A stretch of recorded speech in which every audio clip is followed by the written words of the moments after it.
दुनिया भर के धर्म जो है ईश्वर को तलाश रहे हैं, वैज्ञानिक जो है एलियंस को तलाश रहे हैं। असल में तलाश ये होनी चाहिए कि हम कहाँ से आए हैं, मनुष्य कहाँ से आए हैं, किस दुनिया से, किस ग्रह से आए हैं। अब एक चीज़ स्पष्ट है, जहाँ तक मेरा भी मत है और तमाम ऐसे दुनिया में वैज्ञानिक हैं, शोधकर्ता हैं, उनका भी ये मानना है कि theory of evolution is wrong. Theory of creation which is about God, कि God created the world, is almost wrong.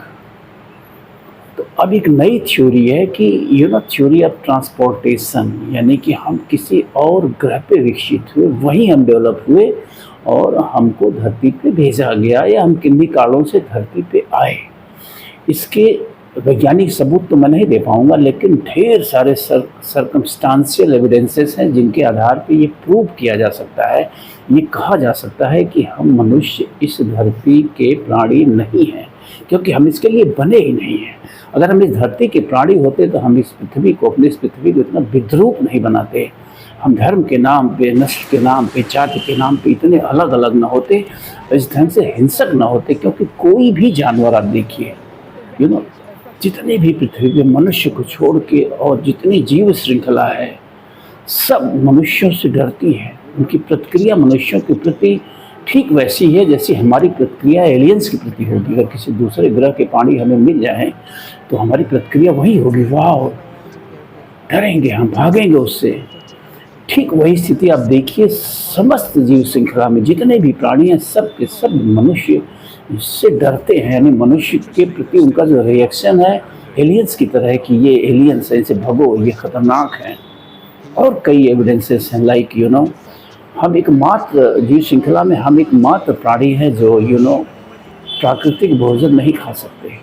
कुछ फल फूल हम खा लेते हैं, वो अलग विषय है, लेकिन कुल मिला के हमारा जो भोजन है वो हम पका के खाते हैं। यानी प्राकृतिक ढंग से जो भोजन ईश्वर ने बनाया उसको हम नहीं खा सकते। हम मांस भी खाते हैं तो पका के खाते हैं, अनाज भी खाते हैं तो पका के खाते हैं। हम कच्चा नहीं खा सकते, मांस कच्चा खा सकते हैं न अनाज कच्चा खा सकते हैं।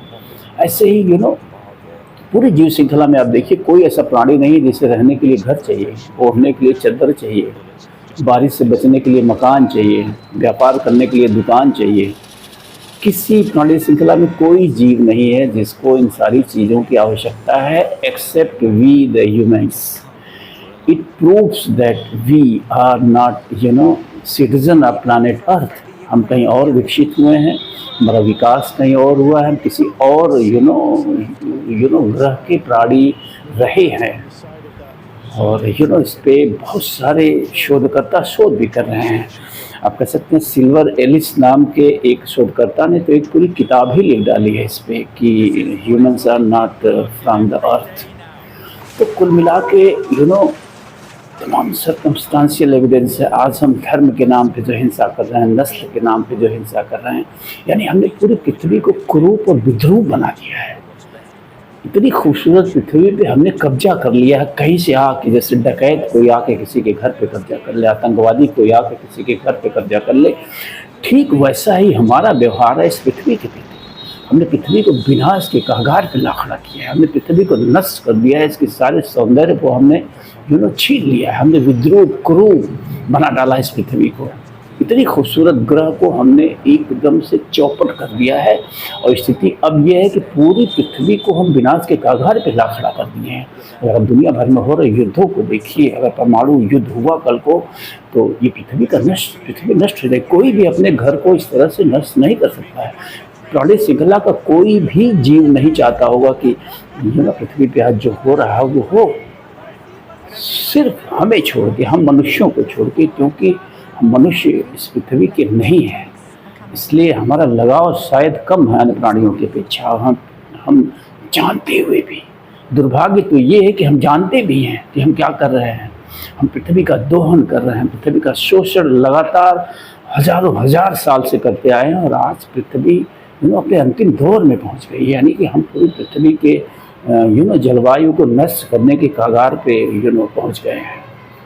तो ये सारे एविडेंस पर्याप्त सबूत हैं कि वी आर एलियंस, हमें किसी एलियंस को तलाशने की ज़रूरत नहीं है, हमें ज़रूरत है कि हम तलाशें हम किस ग्रह से आए थे।